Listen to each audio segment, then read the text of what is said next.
How could you say something so controversial yet so brave? Who's supposed to be Wolverine? Daniel Radcliffe? No.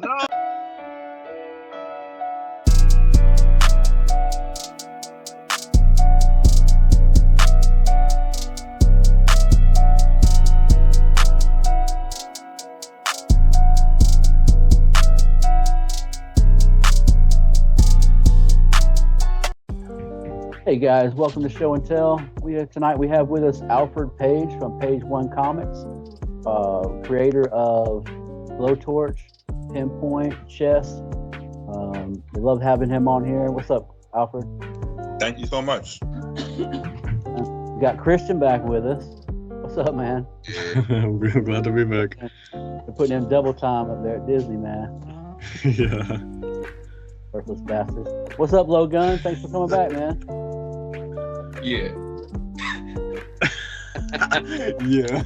So tonight we're doing Superman, Man of Tomorrow, a return to greatness. Nice. And if the Superman in this comic is a fucking moron, that's all I'll stop. Idiot. He starts out. First, you have this guy robbing this dude on the subway. And the guy being robbed with the briefcase is talking like, "Hey, yo, wait, yo, what's up?" You know, like he's the criminal type.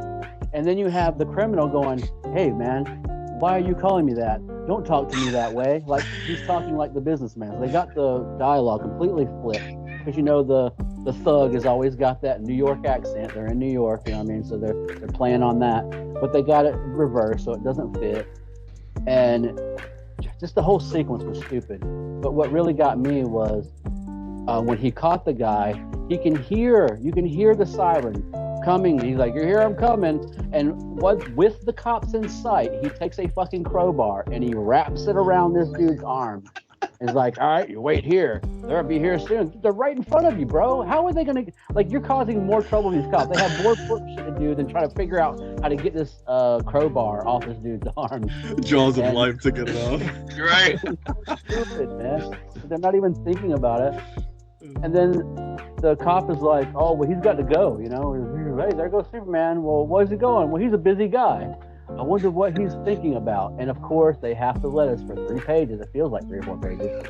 That what he's thinking about, and it's all garbage. It's all stupid. Okay, I'll. So, Christian, you want to tell us what the book is about? No, I want to hear you first. Man, bro. I want to hear you first. I want to know where everybody stands before I go into my guy here. Bob was like, "All right, here's the piece of shit we're reviewing. Let me get started, all right?" Yeah. I think the Superman was he's a fuckboy douchebag. Like, he is such an asshole. Like, and like, not how we were talking about how Alfred's Pinpoint was kind of like an asshole, but he was like a lovable asshole, right? Clark's a fucking dickhead. Like, wow. He just leaves conversations whenever the fuck he wants. He's got this cute ponytail and shit now. He walks around with this jacket over his shoulder. Like, get the fuck out of here, dude. Fucking I'd be surprised if he didn't have, like, cocaine on his nose and shit. Yeah, straight out of the 80s. He looked like he was straight out of Pulp Fiction. Taking over his jacket, not throwing his shit over his shoulder. Yeah. Logan was like, "Oh no, it won't load. I guess I can't finish it. Darn it." They could have went through the first 2 pages, right, when he's talking about that kryptonite suit, without even mentioning kryptonite, right? That's the only clue that they gave to you about it was a Superman story. If they had just taken out the word kryptonite and left no clue that Superman was in there, you'd know by the end of the 3rd panel that this was a Superman story. Superman is bound to be in this some fucking way, right? If you just handed it somebody to without a cover and no indication it was Superman in there, just from reading the first page, you're like, Superman's at least 2 or 3 pages in. I can tell you right now, it was so Superman. Like, I was reading Thor, God Killer. Yeah, it's Thor the God Killer, right? So bad, right? Oh, it's great. It's one of the best Thor stories. the whole like 5 pages of him in a bar going, "Oh, I'm Thor, and this is what we do," and blah blah blah blah. Just everything you think Thor would say in a Thor book, he said in the first 5 pages.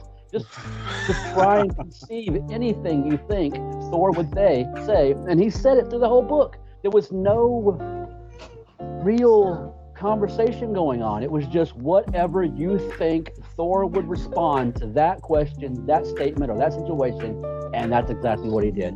And it was the same thing with this, only Clark Kent was a cokehead instead of a bumbling idiot. Bob has strong feelings on this one. Oh my God. I have This is not strong like feelings this. about DC. But for me, it's going to be more about DC, Marvel, the industry, how they treat comics, and how they're ruining comics. And it's going to take guys like us, me, and you, and Daniel, and Logan, and Alfred, to keep this shit going and tell real stories through comics, because they're fucking ruining it. They're trying to destroy the industry. What, right, so- Alfred? I'm so scared. I'm so scared for you to read my comic books, boy. I'm not telling you. My goodness. I've read yours, man. You have a dialogue, and you know, people. When you're in your dialogue, people speak the way people speak. You know what I'm saying? It's not all this superhero tropism. Like they have to say these things, or they're not this thing. You know, and that's what's destroying the industry. DC and Marvel. There's so many great independent stories out there, man, and we have got to get these stories out there. Fuck DC and Marvel. Let them die. You know, eventually somebody's going to be able to make Superman stories anyway. So what, in 10 years, we'll have someone that can really write with the right to do a Superman story? I mean, how long we got to wait, really? Not long, yeah, It's that's not true. that much long. I mean, we already have 1946, I think. The Superman from 1946. We can do whatever we want to with him. We just got Mickey Mouse. So it's just a matter of time before someone with real talent puts their hands on Superman and does something great with it. Yo, could you imagine a comic book with like 1940s Superman and Steamboat Willie? Winnie the That'd be awesome. Pooh. Yeah. Best So Russell here's my thing. Look, as you guys know, like Superman's my guy. Like favorite superhero. I love the guy. I do.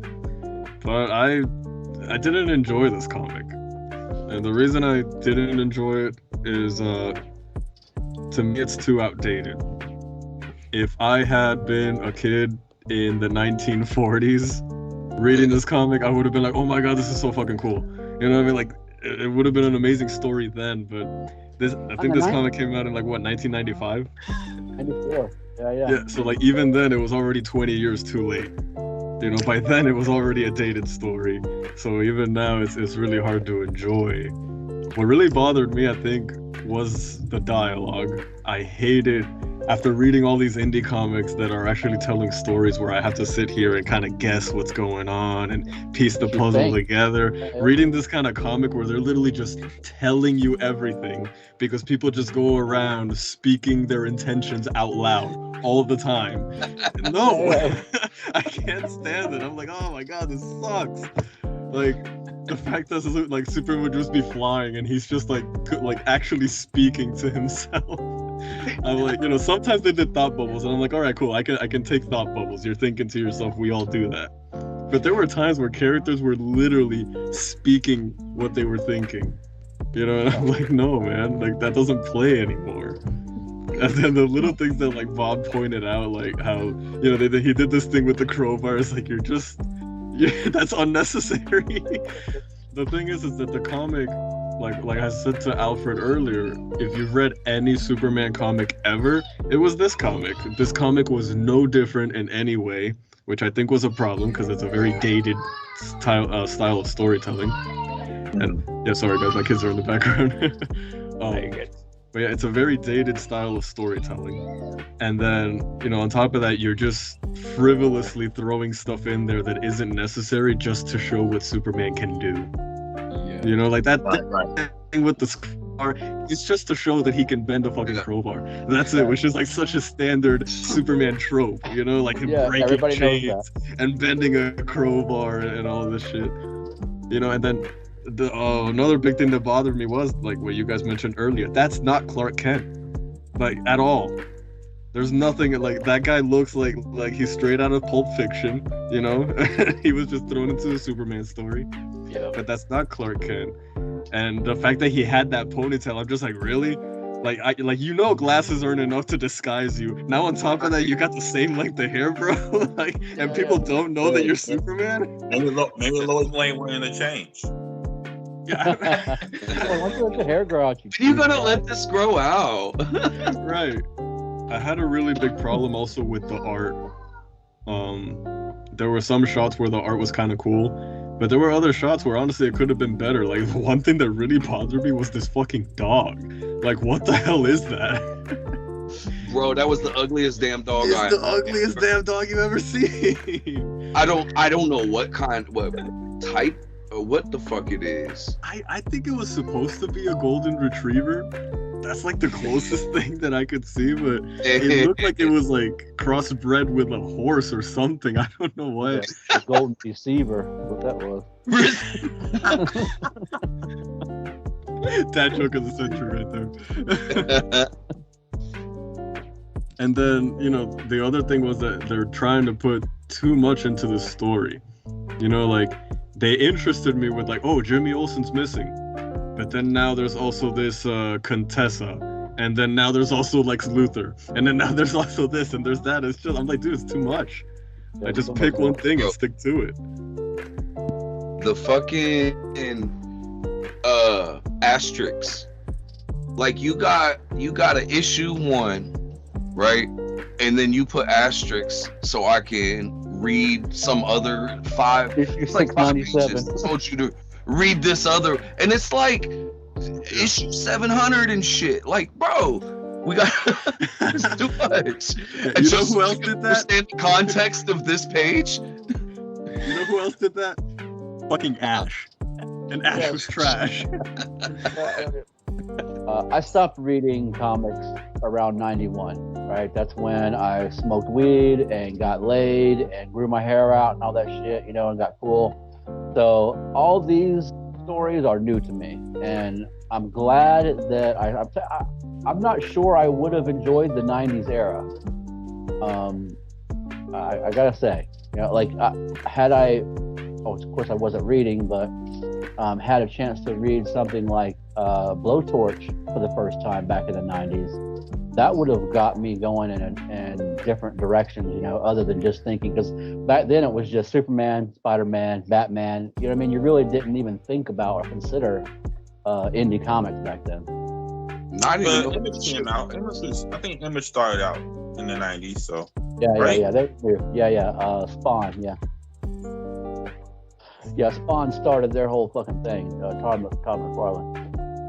Yeah, so when Image came out, it gave you a break away from the repetitive Batman, Spider-Man, and you had some new heroes to look into, and you had some new stories. Even though it wasn't well written, but it's so overemphasized in the artwork that made up for it. Yeah. Todd McFarlane went real deep into the artwork, and from what I understand, I wasn't, because like I said, they came out when I stopped reading, and so from what I understand, the stories are better when Todd McFarlane is not involved, like Star Wars.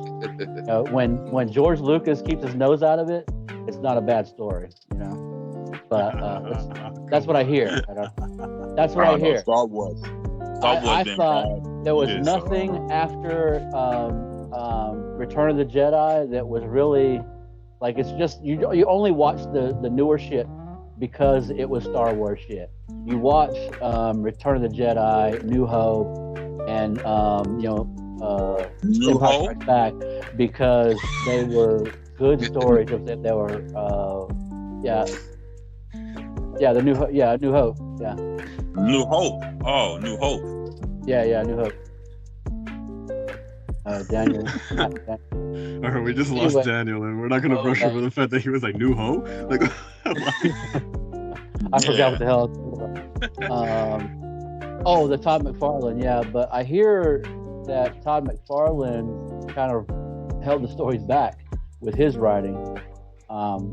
I'm gonna look into Spawn, and I'm doing some short shows where I'm gonna go through some of my other comics, not one, issue ones, but 5s, 10s, 25s, and see if their story, if the dialogue's good and the story's good, then reading issue 18 will make me want to go back and get book 1 and start over.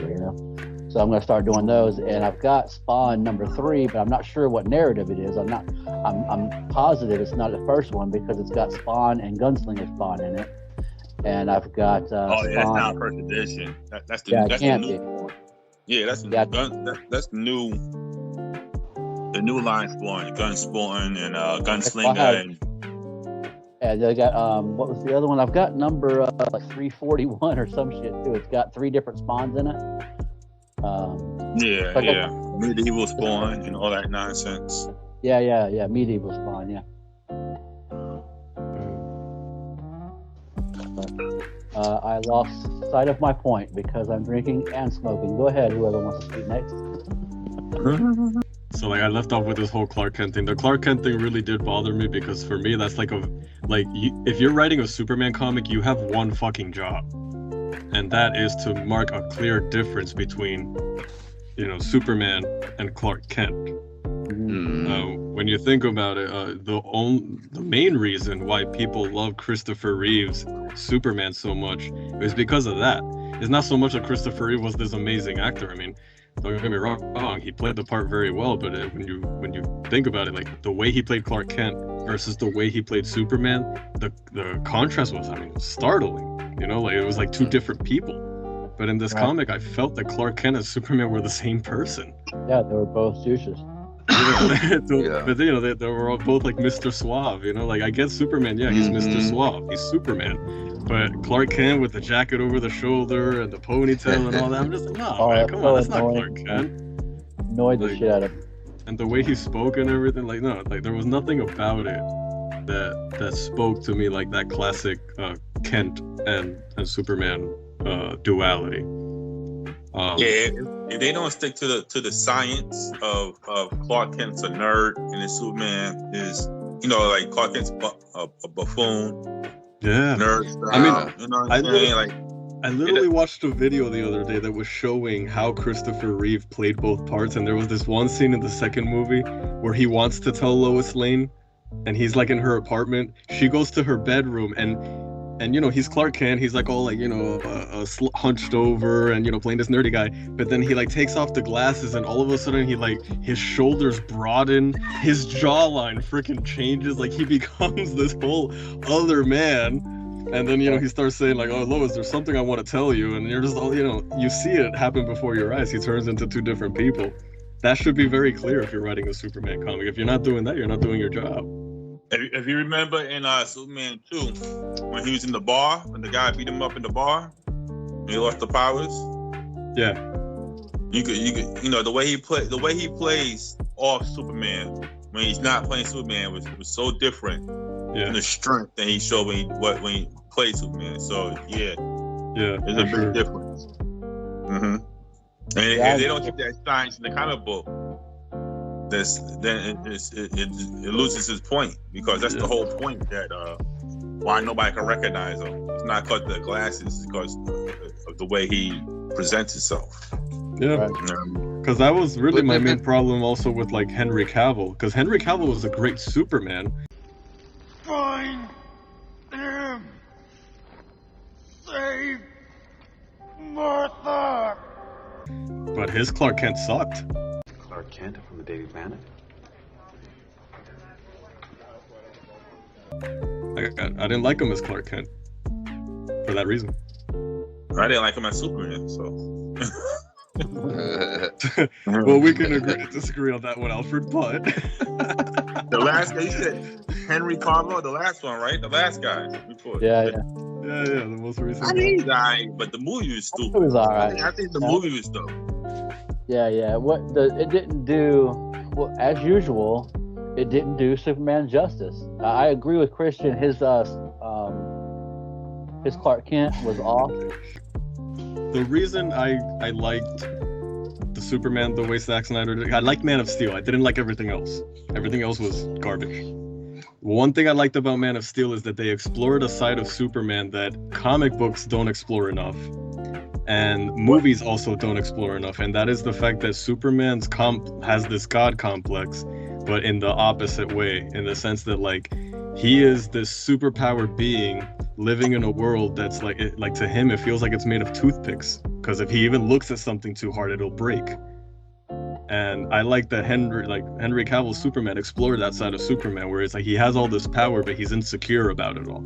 He's the most powerful being on the planet, but because he's insecure, he's not the most powerful being on the planet, if that makes sense. Yeah, but I tell you what ruined the movie is that when he played Clark Kent, he's more of a bully as Clark Kent than he was as Superman. Yeah, that's what I mean. I didn't like his Clark Kent. You know what I'm saying? When especially in Batman, Superman, Dawn of Justice, he had more intimidation as Clark Kent as he's talking to Bruce Wayne and like almost threatening people that he's a journalist. Yeah. I'm gonna find out about. You know what I mean? The aura he had is almost reversed. Like Clark Kent was the superhero and Superman was the nerd. You know what I mean? So. Well, yeah, for sure. Yeah, I didn't like his Clark Kent at all. He was too intimidating. Most of the world doesn't share your opinion. Yeah, I mean, I guess he did. I don't know. I didn't enjoy him as Superman, but people yell at me. I don't like Hugh Jackman as Wolverine. Oh, really? Oh, I was surprised. I haven't never heard him say that before. Man. How could you say something so controversial yet so brave? Who's supposed to be Wolverine? Daniel Radcliffe? No, Wolverine in the comic book. If you read Wolverine from the 90s in the X-Men comic books, Wolverine was a short, stubby guy that smoked cigars. Short, 5'7", a stumpy guy. So when they put Hugh Jackman in there, this tallest in the guy, and what I mean, not that he worked out for it. Don't get me wrong, and he acted it well, but it didn't fit the Wolverine that's in the comic book that you grew up with. It changed the Wolverine. Yeah, So what Alfred is saying is that he would have preferred Danny DeVito playing. Nah, maybe not Danny DeVito, but I think somebody Mark Wahlberg or something like that. Somebody that has that. But see, but Mark. But now you're just looking at size comparison. Mark Wahlberg would never have pulled that off. Ain't no way. So. Like, he has the body. He has the body. Matter. Yeah, he's got the look. He's got the look, but he can't act like Logan. You know what I mean? Like he can't do that. He's not gonna pull that off. Is what I'm saying. I don't think he can pull it off. Mark Wahlberg is always playing an aggressive character, and he has the body frame that would fit Wolverine better than Hugh Jackman to me. I don't think he's a short. good enough actor, though. Yeah, that's the thing. Like, because even when he is playing an intimidating character, the fact that his voice is so nasally and like come on, man. Like, no, I'm not intimidated by him. Look, back in the 90s, they were considering Bob Hoskins for the Wolverine part. You know who Bob Hoskins is, right? He's the detective in Who Framed Roger Rabbit. Rabbit? Yeah, Who Framed Roger Rabbit? Oh, what? They actually considered Danny DeVito for the role too. Remember? You should stop saying that 5'4", and that's what Wolverine's supposed to be in the comics. He's only like 5'1" or some shit like that. And so when they chose, and I was gonna say that Daniel Radcliffe, D-Rad, if you will. D-Rad? No, I won't. We won't do that. But he's supposed to be make an appearance, I hear, in Deadpool 3 as a variant of Wolverine from another universe. Now, As a parody. But if you parody of Wolverine. I'm just saying they've shown pictures of him lately, and he is fucking ripped, bro. He's doing something. Really? I'm not familiar with this guy, Daniel Radcliffe. I don't even know who he is. Oh, Harry Potter. Harry Potter. I don't watch Harry Potter.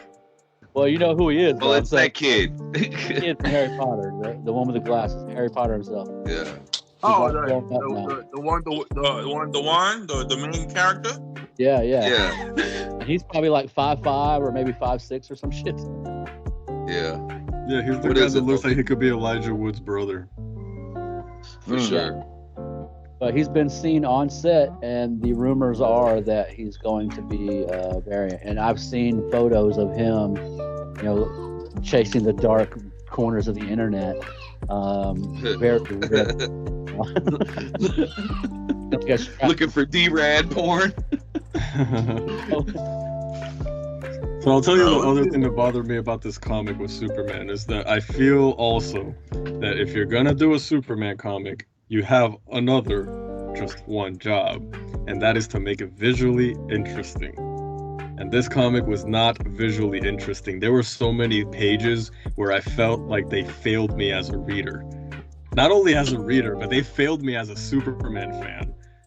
Like, I look at page 20. Page 20 is the page that pissed me off the most, because when it comes to visual storytelling, you can see how much this comic book was lacking in visual storytelling. Because here you have a page where there's supposed to be so much movement going on, but every panel is compartmentalized. This is the part where he's talking to Contessa, and she's like telling him, oh yeah, this is what's going on, and he doesn't even let her finish. He just like dashes out of the office. Like that. And this page, you had a chance to give us a whole flow on this page, because they have him leaving her office and then showing his trajectory until he lands in this place. And you're meaning to tell me that you couldn't like give us an interesting trajectory on this page to really emphasize him like landing in this place? You know, like the way Superman would.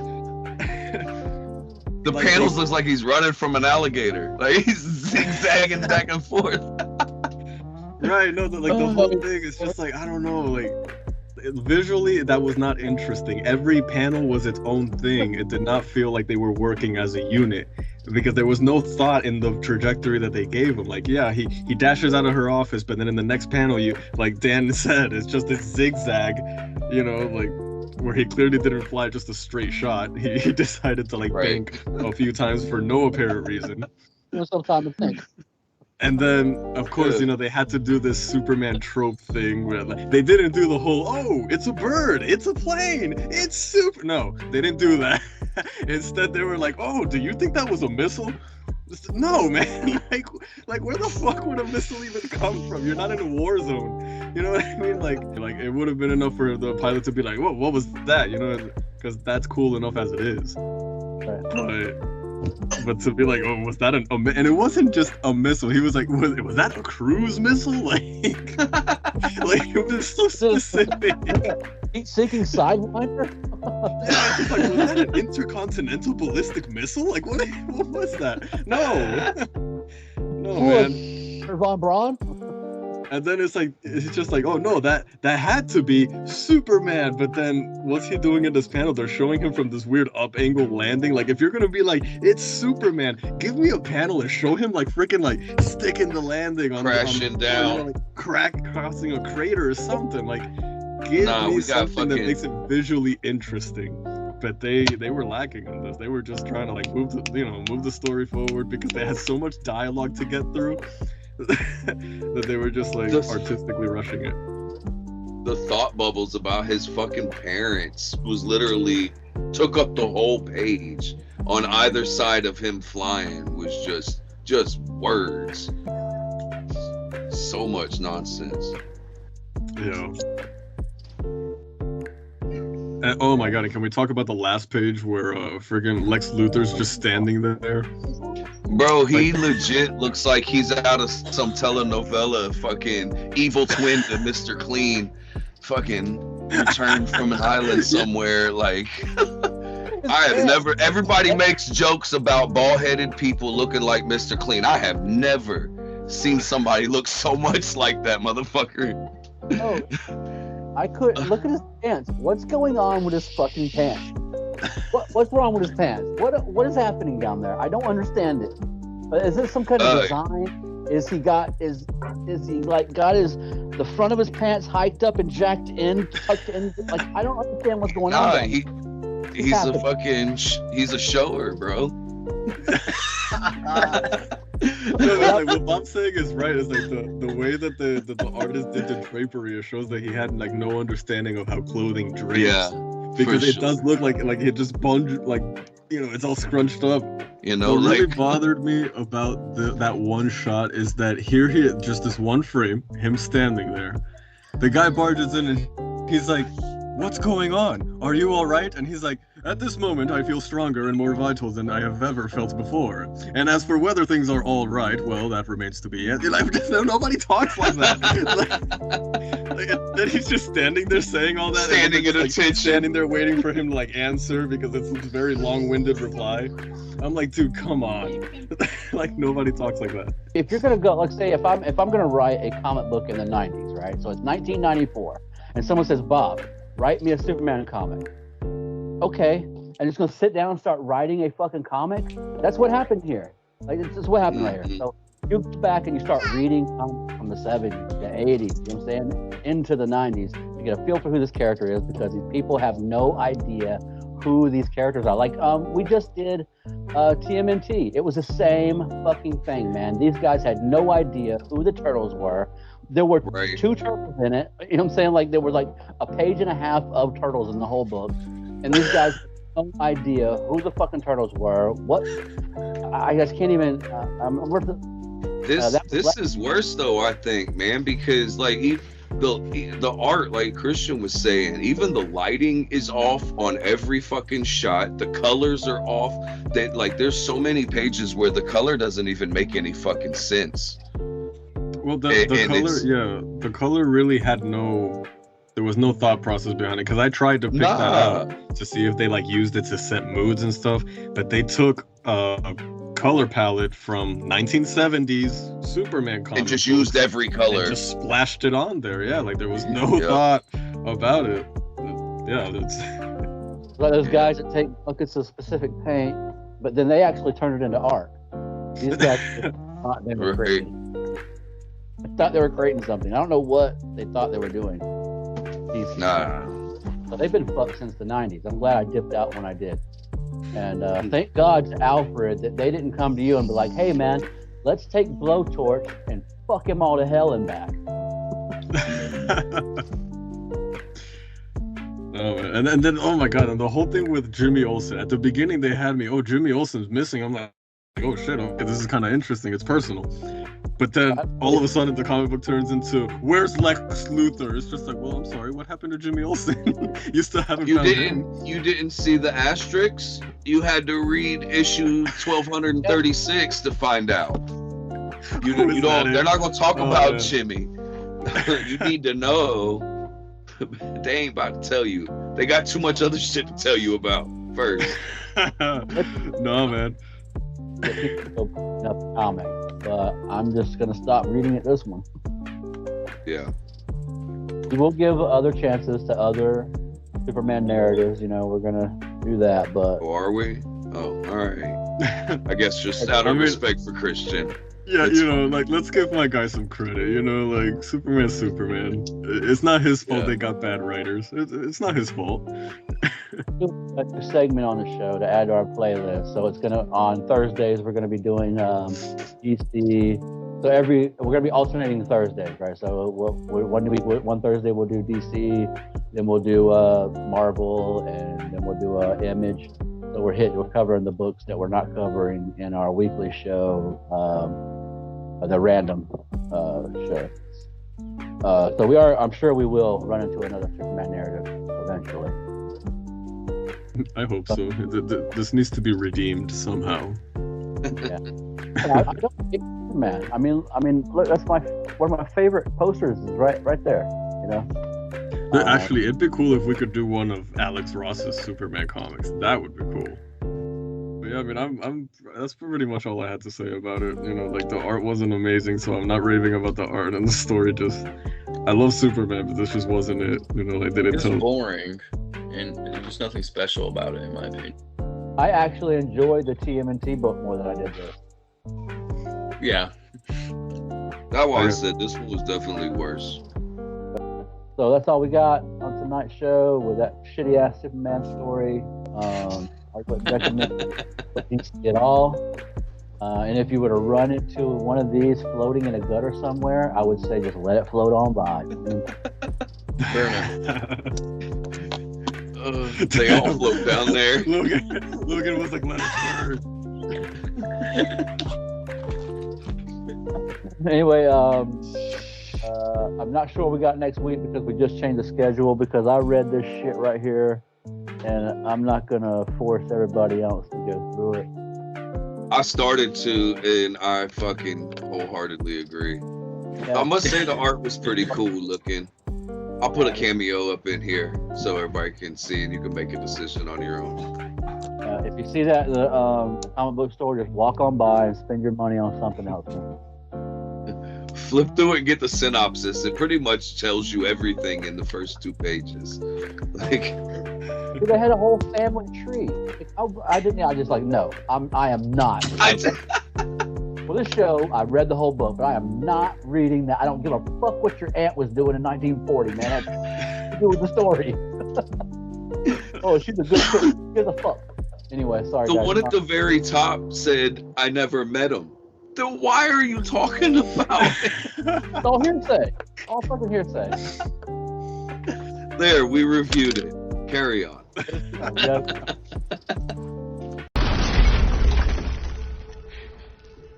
Take one step. You will see the inside of her head.